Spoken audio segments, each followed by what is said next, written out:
Hello दोस्तों, नमस्कार। Way of maths channel में आपका फिर से स्वागत है। मैं हूं एम के गुजर और इस वीडियो में लेके आया हूं WCR वेस्टर्न सेंट्रल रेलवे यानी पश्चिमी मध्य रेलवे में दिनांक 9 दिसंबर 2024 को हुए संट मास्टर के पेपर का दूसरा भाग। इस पेपर में 110 क्वेश्चन है। पहला भाग जिसमें क्वेश्चन नंबर 1 से लेकर के 30 तक हल करवा दिए हैं, उसका लिंक आप डिस्क्रिप्शन में देख लेना। अब इस वीडियो में लेके आया हूं क्वेश्चन नंबर 31 से। देखते हैं क्वेश्चन नंबर 31। स्क्रीन पर देखें। LACCB कोच किस प्रकार के होते हैं?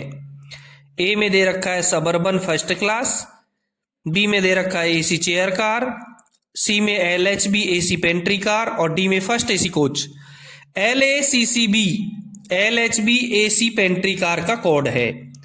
LACCB LHB AC pantry car का कोड है। 31 नंबर के क्वेश्चन का करेक्ट आंसर रहेगा सी, LHB AC पेंट्री कार। ठीक है, अगला क्वेश्चन देखेंगे।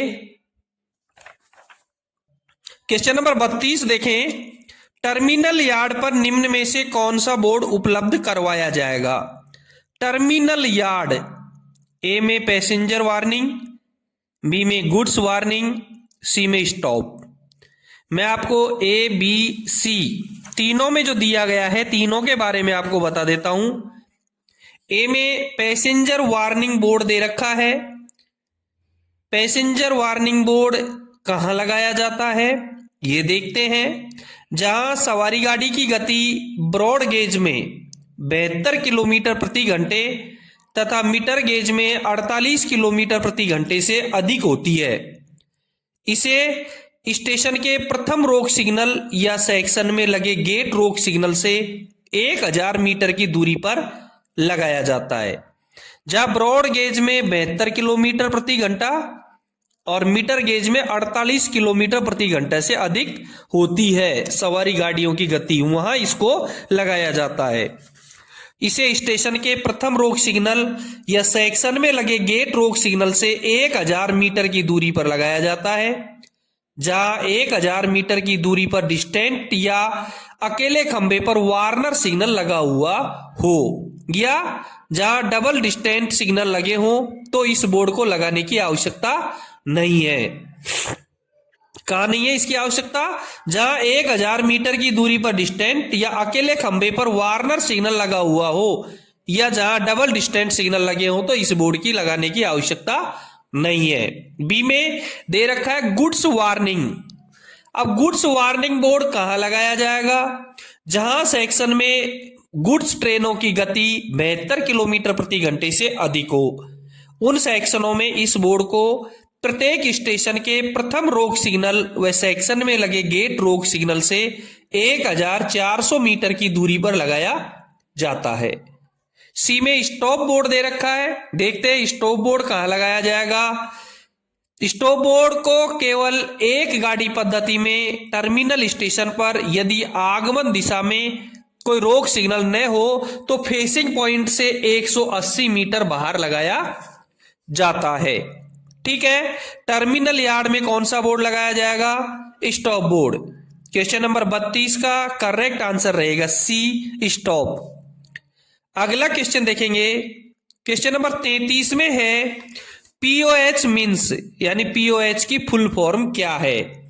ए में इन ऑपरेटिव हुक, बी में दे रखा है पीरियोडिकल ओवरहॉलिंग और सी में दे रखा है इंटरमीडिएट ओवरहॉलिंग। POH का फुल फॉर्म पीरियोडिकल ओवरहोलिंग होता है। मैं आपको बता देता हूं, इसी पेपर में बहुत सारे फुल फॉर्म आए हुए हैं। MACLS का full form multi aspect colour light signal, VDU का full form visual display unit, TALQ का full form to aspect lower quadrant signal, CBC का full form centre buffer coupling. ठीक है, POH का फुल फॉर्म होगा periodical ओवरहोलिंग। 33 number के question का correct answer रहेगा बी, पीरियोडिकल ओवरहोलिंग। ठीक है, अगला क्वेश्चन देखेंगे, क्वेश्चन नंबर 34 में है सीबीसी मीन्स, सीबीसी का फुल फॉर्म क्या रहेगा? ए में सेंटर हुक कपलिंग, बी में दे रखा है सेंटर बफर कपलिंग, सी में दे रखा है सेंटर बॉल कपलिंग और डी में दे रखा है सेंटर बॉल बियरिंग। सीबीसी का फुल फॉर्म होता है सेंटर बफर कपलिंग। पीओएच का फुल फॉर्म होगा पीरियोडिकल ओवरहोलिंग। एमएसीएलएस का फुल फॉर्म होगा multi aspect colour light signal. VDU का फुल फॉर्म होगा विजुअल डिस्प्ले यूनिट। टीएएलक्यूएस का फुल फॉर्म होगा to aspect lower quadrant signal. और सीबीसी का फुल फॉर्म होगा सेंटर बफर कपलिंग। 34 नंबर के क्वेश्चन का करेक्ट आंसर रहेगा बी, सेंटर बफर कपलिंग। ठीक है, अगला क्वेश्चन है 35 नंबर देखेंगे, कौन राज कंटेनर की अधिकतम गति क्या है? ए में 100 किलोमीटर प्रति घंटे, बी में 110 किलोमीटर प्रति घंटे, सी में 90 किलोमीटर प्रति घंटे और डी में 95 किलोमीटर प्रति घंटे। इसके लिए आप अपने डिवीजन या रेलवे में जो भी अपना WTT देखें, वर्किंग टाइम टेबल, संचालन समय सारणी देखेंगे। वैसे 35 नंबर के आंसर सीट के हिसाब से इसका क्वेश्चन का करेक्ट आंसर दे रखा है इसमें ए। बाकी अपने डिवीजन का WTT एक बार जरूर देखें। अगला क्वेश्चन है, क्वेश्चन नंबर 36 में है स्थायी गति प्रतिबंध की जानकारी कहां दी जाती है? ए में दे रखा है G&SR में, बी में दे रखा है HWR में, सी में एक्सीडेंट मैनुअल और डी में WTT। स्थायी गति प्रतिबंध permanent speed restriction MSR,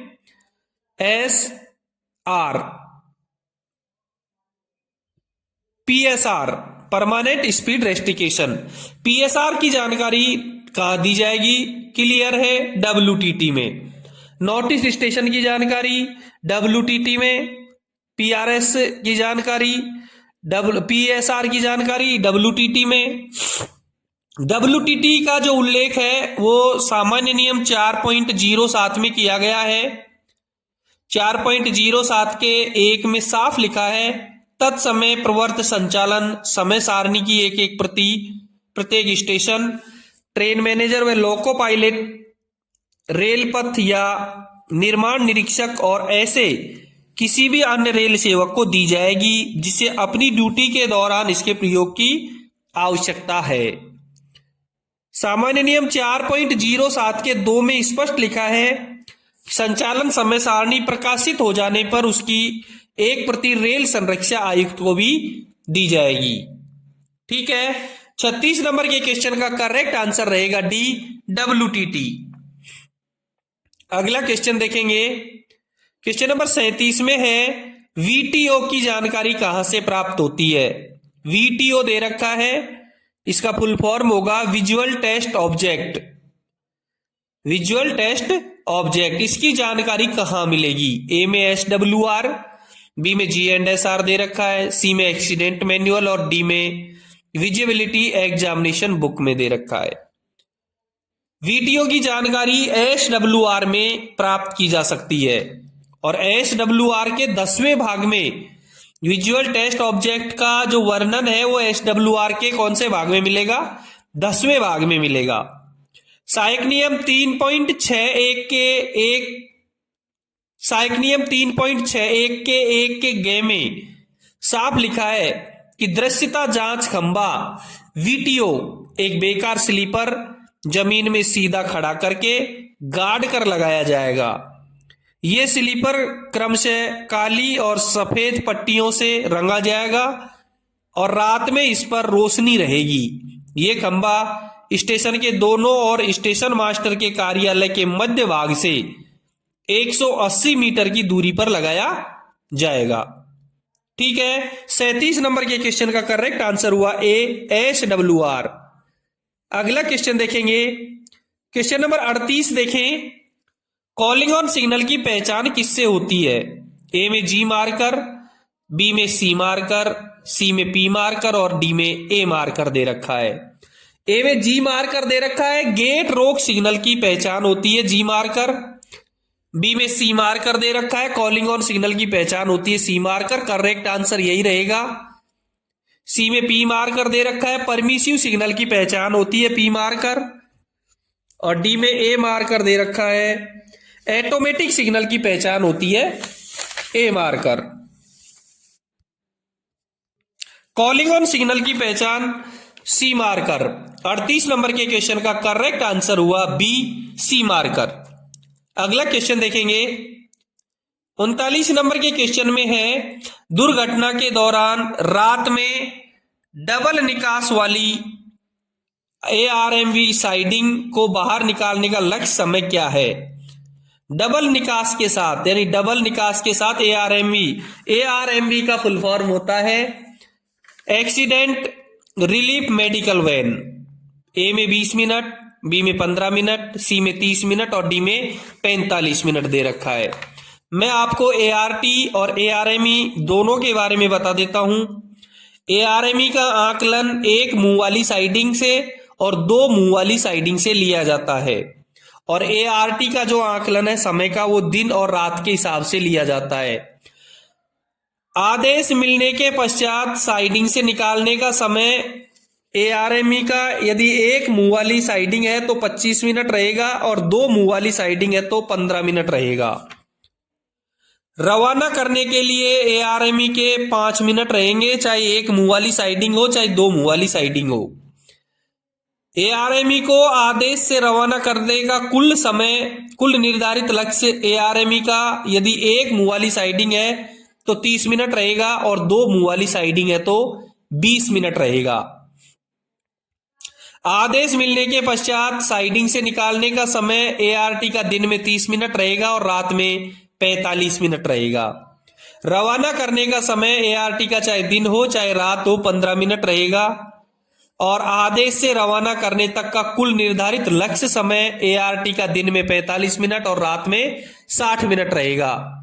ARME का एक मुंह वाली साइडिंग से 30 मिनट और दो मुंह वाली साइडिंग से 20 मिनट रहेगा कुल समय, और ART का दिन में 45 मिनट और रात में 60 मिनट रहेगा कुल समय। 39 नंबर के क्वेश्चन का करेक्ट आंसर रहेगा बी 15 मिनट। अगला क्वेश्चन देखेंगे, क्वेश्चन नंबर 40 में है, मेल एक्सप्रेस ट्रेन में कितना फ्लैट टायर की अनुमति है। ए में 60 mm, बी में 70 mm, सी में 50 mm और डी में 40 mm। दोस्तों ब्रॉड गेज में इंजन या कोचिंग स्टॉक में फ्लैट टायर की जो अधिकतम सीमा है वो 50 mm है, और ब्रॉड गेज में गुड्स स्टॉक में फ्लैट टायर की जो सीमा है वो अधिकतम 60 mm है। दोनों ही स्थिति में स्टॉक की अधिकतम गति 20 किलोमीटर प्रति घंटे होती है। क्लियर हुआ। 40वें क्वेश्चन का, मेल एक्सप्रेस ट्रेन में कितना फ्लैट टायर की अनुमति है 50 mm। क्वेश्चन नंबर 40 का करेक्ट आंसर हुआ सी 50 mm। अगला क्वेश्चन देखेंगे, क्वेश्चन नंबर 41 में है, पॉइंट इंडिकेटर किसकी स्थिति बताने के लिए प्रदान किया जाता है। पॉइंट इंडिकेटर किसकी स्थिति बताने के लिए प्रदान किया जाता है। ए में डिरेलिंग स्विच, बी में डायमंड क्रॉसिंग, सी में फॉलिंग मार्क और डी में signal. Point indicator derailing switch को दर्शाने के लिए प्रदान किया जाता है। 41 नंबर के क्वेश्चन का करेक्ट आंसर होगा ए डिरेलिंग स्विच। ठीक है, अगला क्वेश्चन देखेंगे, क्वेश्चन नंबर 42 में है, कॉलिंग ऑन सिग्नल कहां जाएगा। ए में स्टॉप सिग्नल दे रखा है, बी में सहायक सिग्नल, सी में परमिसिव सिग्नल और डी में shunt signal. Calling on signal का जो वर्णन है वो सामान्य नियम 3.13 में किया गया है। कॉलिंग ऑन सिग्नल एक सहायक सिग्नल होता है। Calling on signal on position में कोई संकेत नहीं दिखाता है और ऑफ पोजीशन में एक छोटी पीली बत्ती दिखाता है। कॉलिंग ऑन सिग्नल के द्वारा लोको पायलट को एक निर्देश दिया जाता है, रुको, सतर्कता पूर्वक आगे बढ़ो और किसी भी अवरोध से पहले रुकने के लिए तैयार रहो। कॉलिंग ऑन सिग्नल अंतिम रोक signal, last stop signal LSS को छोड़कर किसी भी सिग्नल के नीचे लगाया जा सकता है। ठीक है, कॉलिंग ऑन सिग्नल एक सहायक सिग्नल होता है। डी में जो संट सिग्नल दे रखा है, ये संट सिग्नल भी एक सहायक सिग्नल होता है। सहायक सिग्नल दो होते हैं, कॉलिंग ऑन सिग्नल और शंट सिग्नल। ठीक है, 42 नंबर के क्वेश्चन का करेक्ट आंसर होगा बी, सहायक सिग्नल। अगला क्वेश्चन देखेंगे, क्वेश्चन नंबर 43 में है ए और बी की आयु का अनुपात 5:3 है। ए और बी की आयु का अनुपात 5:3 है। 6 वर्ष बाद उनकी आयु का अनुपात 7:5 होगा। आज ए और बी की आयु का अनुपात 5:3 है। 6 वर्ष के बाद उनकी आयु का अनुपात 7:5 होगा। ए की वर्तमान आयु क्या है? ए में 15 साल, बी में 5 साल, सी में 10 साल और डी में 20 साल दे रखा है। इसका हल देखते हैं। ए और बी की आयु का अनुपात 5:3 है। देखो, ए और बी की आयु का अनुपात कितना है? 5:3। हम इसको ऐसे मान लेते हैं कि ए की आयु 5x है और बी की आयु 3x है। क्योंकि ए की आयु का अनुपात 5 है और बी की आयु का अनुपात 3 है, तो ए की आयु हम 5x मान लेते हैं और बी की आयु हम 3x मान लेते हैं। 6 वर्ष के बाद में आज ए की आयु 5x है, तो 6 वर्ष बाद ए की आयु कितनी हो जाएगी? 5x + 6। और 6 वर्ष बाद बी की आयु कितनी हो जाएगी? 3x + 6।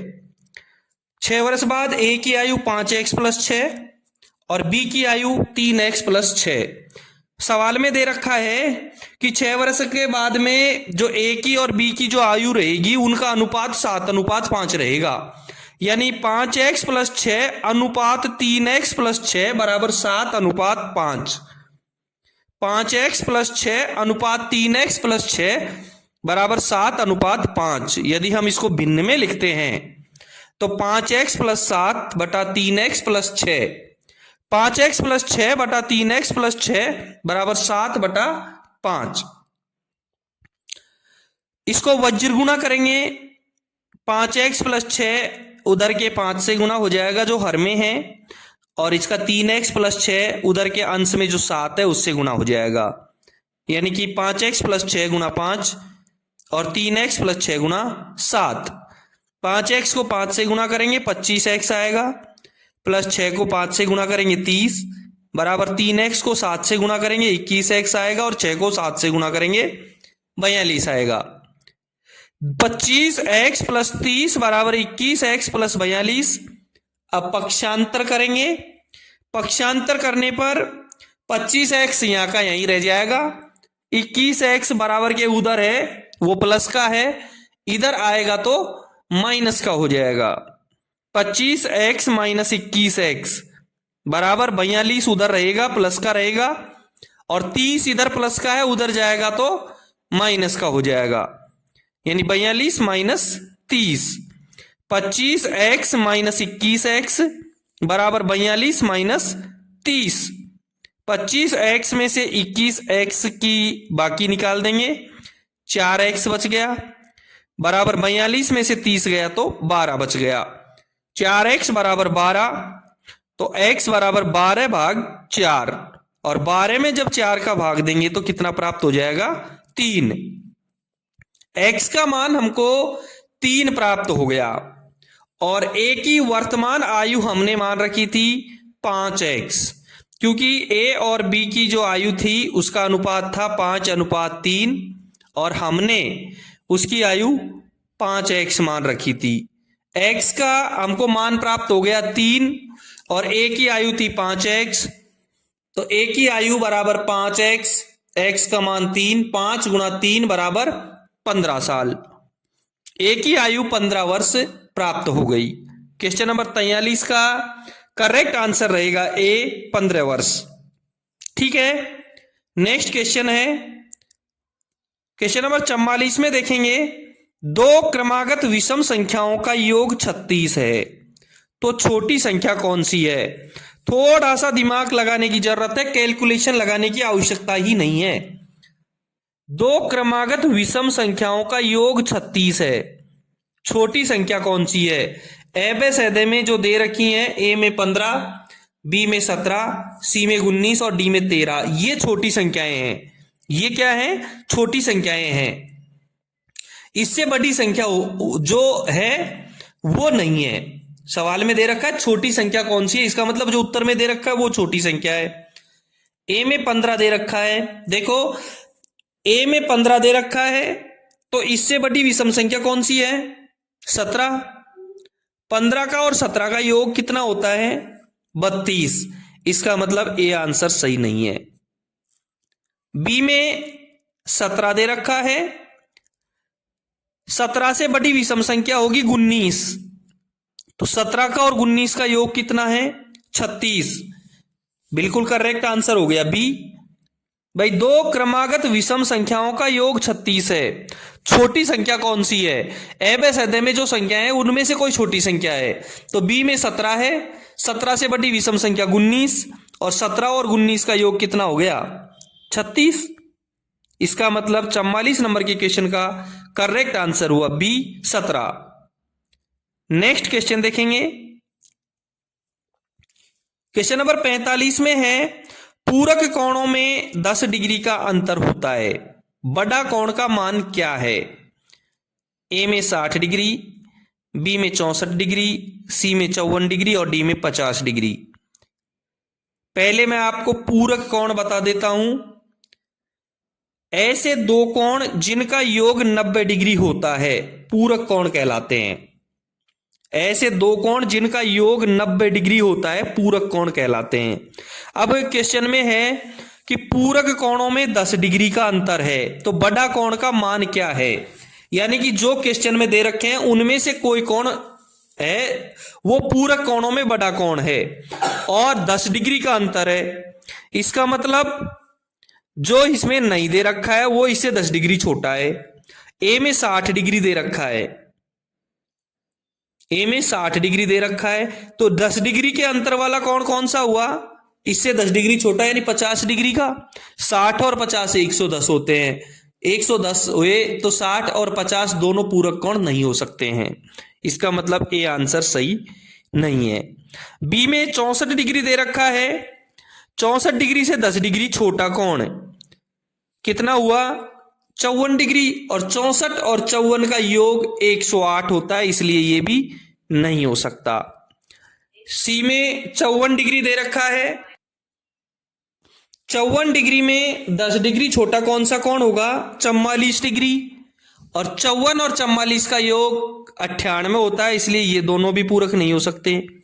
डी में 50 डिग्री दे रखा है, 50 डिग्री से 10 डिग्री छोटा 40 डिग्री, और 50 और 40 का कोण का योग 90 डिग्री होता है, यानी दोनों पूरक हैं।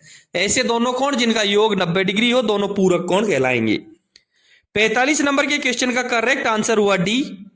पूरक कोणों में 10 डिग्री का अंतर है, तो बड़ा कोण 50 डिग्री का, तो छोटा कितना? 40 डिग्री का, और दोनों का योग 90 डिग्री, इसलिए दोनों पूरक हो जाएंगे। 45 नंबर के क्वेश्चन का करेक्ट आंसर हो जाएगा डी 50 डिग्री। नेक्स्ट क्वेश्चन देखेंगे।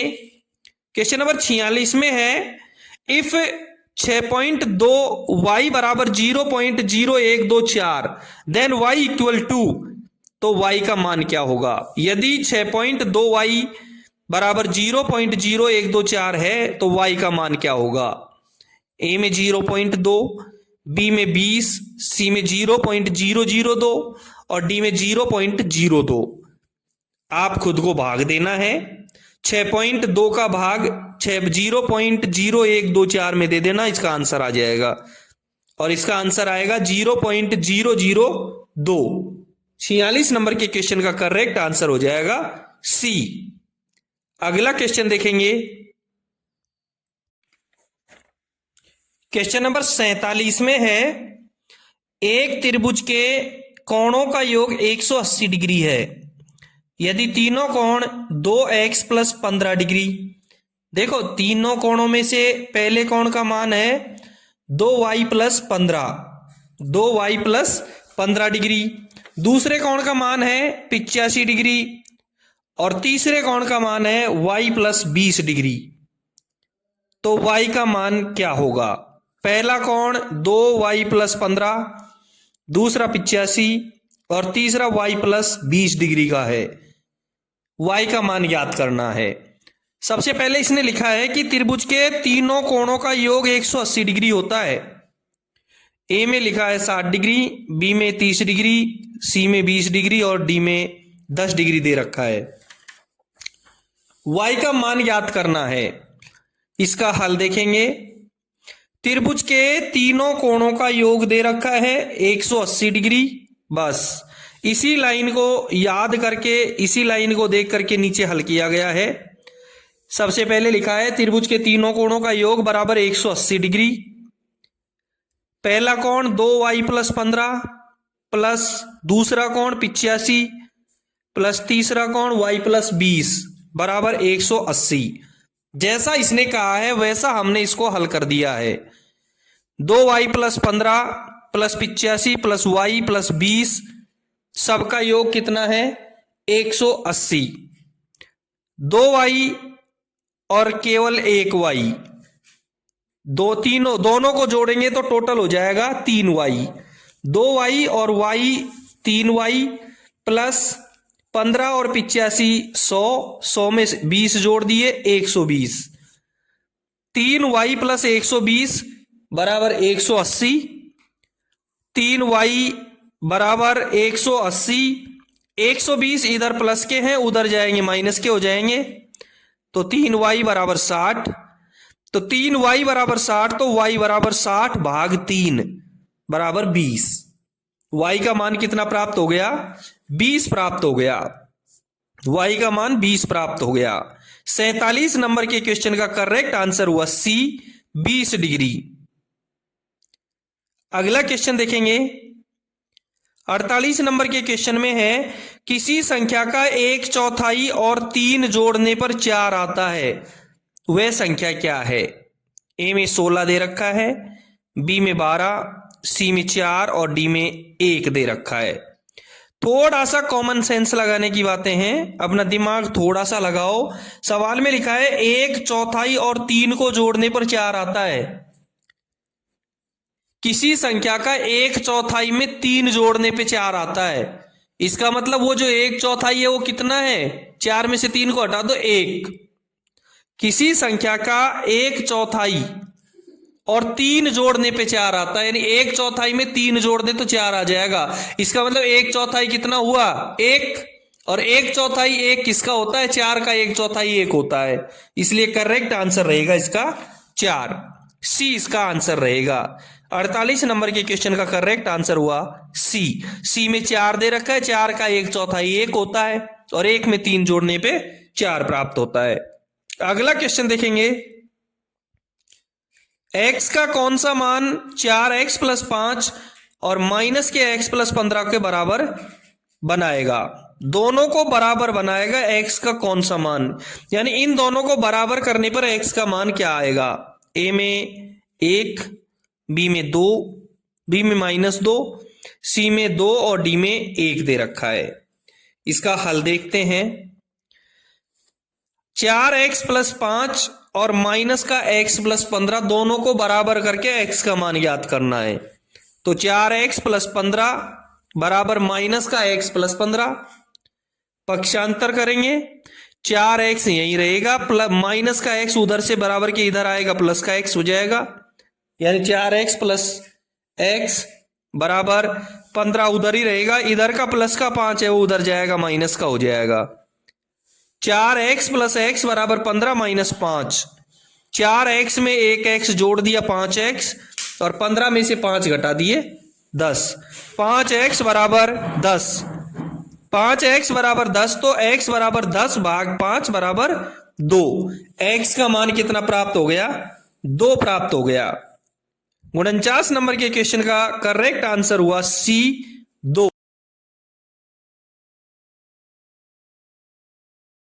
क्वेश्चन नंबर 50 में है पिछले साल एक स्कूटर की कीमत 34,000 थी, पिछले साल एक स्कूटर की कीमत 34,000 थी। इस साल इसमें 20% की बढ़ोतरी हुई है। अब कीमत क्या होगी?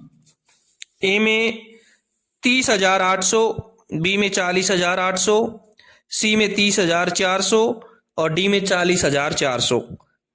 सवाल है कि स्कूटर की कीमत 34,000 थी और 20% की बढ़ोतरी हो गई, तो अब कीमत क्या होगी? 34,000 का 20% कितना होता है? 34,000 का 10% 3400 हुआ और 20% 6800 हुआ। 34,000 का 20% 6800 होता है। 20% बढ़ोतरी हुई है, 20% की बढ़ोतरी हुई है, तो 34,000 में 6,800 को जोड़ देंगे 20% बढ़ोतरी को, तो मान आ जाएगा 34,000 प्लस 6,800 बराबर 40,800। 50वें क्वेश्चन का करेक्ट आंसर हुआ बी 40,800। 34,000 में उसका 20% जोड़ दिया 6800, तो इसका मान कितना हो गया? 40,800। ठीक है, अगला क्वेश्चन देखेंगे। क्वेश्चन नंबर 51 में है, एक कस्बे की वर्तमान जनसंख्या 25,000 है। ये पहले वर्ष, दूसरे वर्ष और तीसरे वर्ष क्रम से 4, 5 और 8% बढ़ती है, तो 3 वर्ष बाद जनसंख्या क्या होगी? ए में दे रखा है 29,484, बी में 28,696 और सी में दे रखा है 24,576, डी में दे रखा है 30,184। वर्तमान जनसंख्या, कस्बे की वर्तमान जनसंख्या 25,000 है। पहले वर्ष में वृद्धि हुई है 4%, दूसरे वर्ष में वृद्धि हुई है 5% और तीसरे वर्ष में वृद्धि हुई है 8%। 3 वर्ष बाद कुल जनसंख्या, जैसे चक्रवृद्धि ब्याज निकालते हैं सेम उसी तरीके से रहेगा। 25,000 गुणा पहले वर्ष में वृद्धि हुई है 4, इसलिए 104/100, दूसरे वर्ष में वृद्धि हुई है 5, इसलिए 105/100 और तीसरे वर्ष में वृद्धि हुई है 8, इसलिए 108/100। 25,000 गुणा 104/100 गुणा 105/100 गुणा 108/100, सबको काटने के बाद में इसका हल हो जाएगा 29,484 और इसका करेक्ट आंसर रहेगा ए 29,484। 51 नंबर के क्वेश्चन का करेक्ट आंसर रहा ए। अगला क्वेश्चन देखेंगे। क्वेश्चन नंबर 52 में है, यदि किसी निश्चित धनराशि पर 15% वार्षिक ब्याज की दर से 2 वर्षों में साधारण ब्याज और चक्रवृद्धि ब्याज के बीच का अंतर 140 है, तो धनराशि कितनी है? तो धनराशि कितनी है? 15% वार्षिक ब्याज की दर से 2 वर्ष में साधारण ब्याज और चक्रवृद्धि ब्याज के बीच का अंतर 144 रुपए है, तो धनराशि क्या होगी? मूलधन ज्ञात करवा रहा है। ए में 6,000, बी में 6200, सी में 6,300 और डी में 6,400। सबसे पहले मूलधन नहीं है तो हम इसमें मूलधन 100 रुपए मान लेते हैं। माना मूलधन 100 रुपए, दर हो जाएगी इसमें दे रखी है 15% और समय दे रखा है 2 वर्ष। पहले इसका साधारण ब्याज निकालते हैं, फिर इसका चक्रवृद्धि ब्याज निकालते हैं। साधारण ब्याज में मूलधन गुणा दर गुणा समय बटा 100 बराबर 100 गुणा 15 गुणा 2 बटे 100। 100 से 100 काट दिया और 15 को 2 से गुणा कर दिया, 15 दूने 30। यानी जब मूलधन 100 रुपए है, जब मूलधन 100 रुपए है तो साधारण ब्याज कितना प्राप्त हुआ? 90 रुपए। 30 रुपए, 15 दूने 30। अब इसका चक्रवृद्धि ब्याज निकालते हैं। मूलधन 100 रुपए, दर 15%, समय 2 वर्ष और चक्रवृद्धि ब्याज ज्ञात करते हैं। चक्रवृद्धि ब्याज में 100 गुणा 115/100 गुणा 115/100, यानी 100 गुणा 115/100 गुणा 115/100।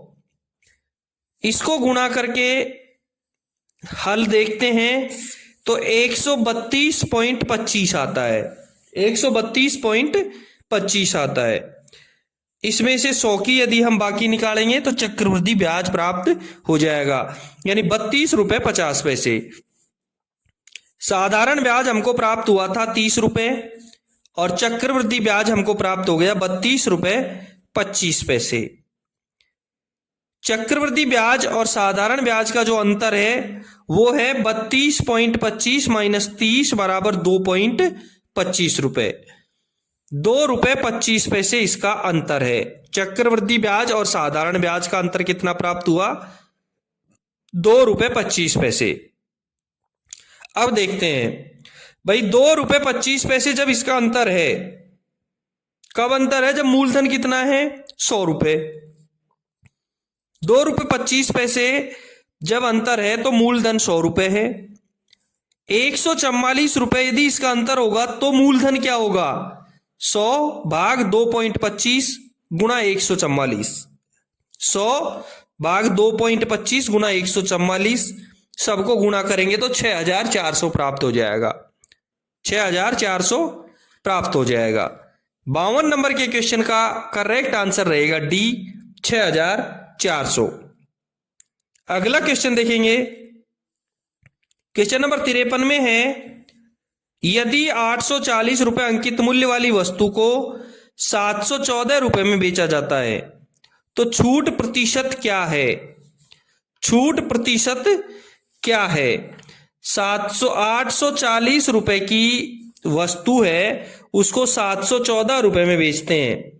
ए में 20%, 20 दे रखा है, बी में 10%, सी में 15%।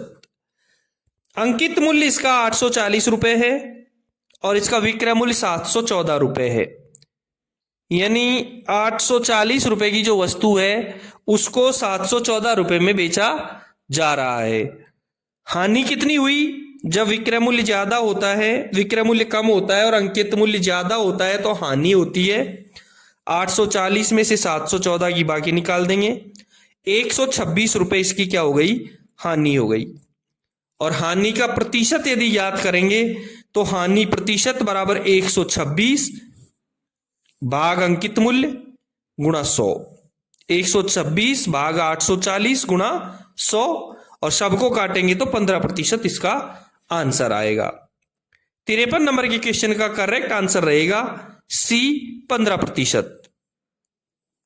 अगला क्वेश्चन देखेंगे, क्वेश्चन नंबर 54 में है, यदि 700 रुपए की एक साइकिल पर 15 रुपए अधिक शुल्क के साथ 5% का लाभ कमाया जाता है तो इसका विक्रय मूल्य क्या होगा?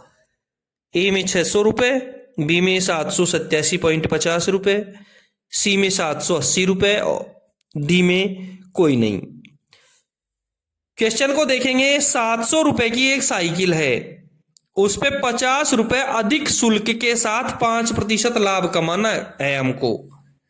सबसे पहले हम 750 रुपए में, देखो 700 रुपए की साइकिल है, 50 रुपए अधिक शुल्क है तो कितने की हो गई? 750 रुपए की, 750 रुपए की। और फिर 5% लाभ कमाना है। 750 का 5%, 750 का 5% निकाल लो, 37 रुपए 50 पैसे आएगा। 750 गुणा 5/100, 750 गुणा 5/100 बराबर 37 रुपए 50 पैसे। 750, 700 रुपए की साइकिल, 50 रुपया उस पर अतिरिक्त मूल्य और 37 रुपए 50 पैसे उसका लाभ कमाना है। तीनों को जोड़ दो, 787 रुपए 50 पैसे प्राप्त हो जाएंगे। 54 नंबर के क्वेश्चन का करेक्ट आंसर हुआ बी, 787 रुपए 50 पैसे। अगला क्वेश्चन देखेंगे, क्वेश्चन नंबर 55 में है, एक शर्ट का मूल्य 176 रुपए है। एक शर्ट का मूल्य कितना है? 176 रुपए। यदि इसके बाजार मूल्य में 20% की छूट दी जाती है तो शर्ट का अंकित मूल्य क्या होगा? एक शर्ट का मूल्य 176 रुपए है, इसके बाजार मूल्य में 20% की छूट दी जाती है, तो अंकित मूल्य क्या होगा? ए में 160 रुपए है, बी में 180, सी में 200 रुपए है और डी में 220। ऑप्शन से हल करता हूं इसको, थोड़ा सा दिमाग लगाने की जरूरत है, हल्का सा थोड़ा सा सोच लेना। ए में 160 रुपया दे रखा है, जब छूट देने के बाद शर्ट का मूल्य 176 रुपए है, तो अंकित मूल्य 160 रुपए नहीं हो सकता क्योंकि ये कम है। 180 रुपए दे रखा है बी में, जब 20% छूट देने के बाद शर्ट का मूल्य 176 रुपए है, तो अंकित मूल्य 180 नहीं हो सकता। क्यों नहीं हो सकता? क्योंकि 180 का 20% छूट देने के बाद 176 कभी नहीं होता है, 4 रुपए का अंतर है। सी में 200 रुपए दे रखा है, 200 रुपए का 10% 20 रुपए है और 200 रुपए का 20% 40 रुपए। तो 200 रुपए में 20% की छूट देंगे तो 40 रुपए की छूट हो गई, 160 रुपए होता है, इसलिए ये आंसर भी इसका सही नहीं हो सकता है। डी में 220 दे रखा है, 220 का 10% 22 रुपए और 20% 44 रुपए होता है।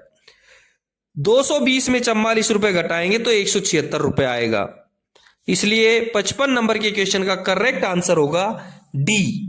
220 रुपए में 20% यानी 44 रुपए की छूट देंगे तो 176 रुपए हो जाएगा, तो वो शर्ट का अंकित मूल्य 220 रुपए है। 55 नंबर के क्वेश्चन का करेक्ट आंसर हुआ डी। अगला क्वेश्चन देखेंगे, क्वेश्चन नंबर 56 में है, दिव्यांशु ने 25,000, गलती से 25,000 लिखा है, 2500 है ये। दिव्यांशु ने 2500 रुपए में एक सेकेंड हैंड रेफ्रिजरेटर खरीदा। यदि उसने इसकी मरम्मत पर 500 रुपए खर्च किए और इसे 3300 रुपए में बेच दिया, तो हानि या लाभ का प्रतिशत बताओ। 2500 रुपए का रेफ्रिजरेटर खरीदा है, 500 रुपए लागत में खर्च कर दिया, कुल 3000 का हो गया। 3000 रुपए उसकी लागत है, 3300 का उसको बेच दिया, कितना लाभ कमा लिया? 300। 3000 के ऊपर 300 रुपए लाभ कमाया है, 10% लाभ कमाया है। 300 3000 का 10% हो गया। 56 नंबर के क्वेश्चन का करेक्ट आंसर हुआ सी, 10% लाभ। अगला क्वेश्चन देखेंगे, क्वेश्चन नंबर 57 में है, अनुपात 4:5 का प्रतिशत में रूपांतर क्या है? ए में 80%, बी में 75%, सी में 60%, तो डी में 65%। 4:5 का प्रतिशत कितना होगा? किसी भी अनुपात को प्रतिशत में बदलने के लिए भिन्न को 100 से गुणा कर देते हैं।